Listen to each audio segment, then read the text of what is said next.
Hi, my name is Tyler, and today I'm going to show you how to use the Trulicity pen. My name is Josh. I'm going to show you what not to do with a Trulicity pen. So the first step is to wash your hands. So go over to a sink and start washing your hands for 20 seconds at least. I don't believe in washing my hands whatsoever. The next step then is to use an alcohol swab to clean the site. If you have dirt on your skin, you just get a little saliva and wipe it off.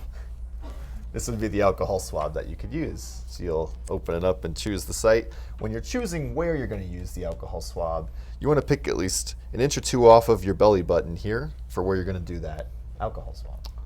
I like to make myself a unicorn when using the Trulicity pen because it makes me have a better time. Like so.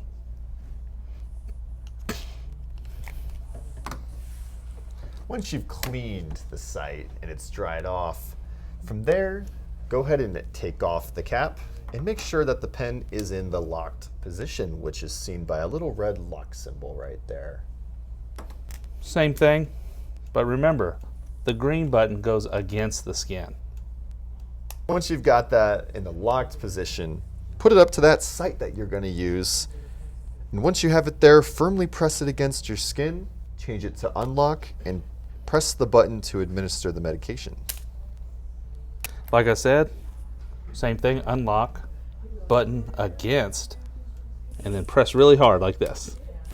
So once you've pressed it into your skin and you've pressed the button, wait 6 seconds before removing it from your skin. It's even better to wait as long as you can, so waiting up to 10, because you want to make sure all of that medication gets in there. And then once you've done that, remove it from your skin and then dispose of it in a sharps container like so.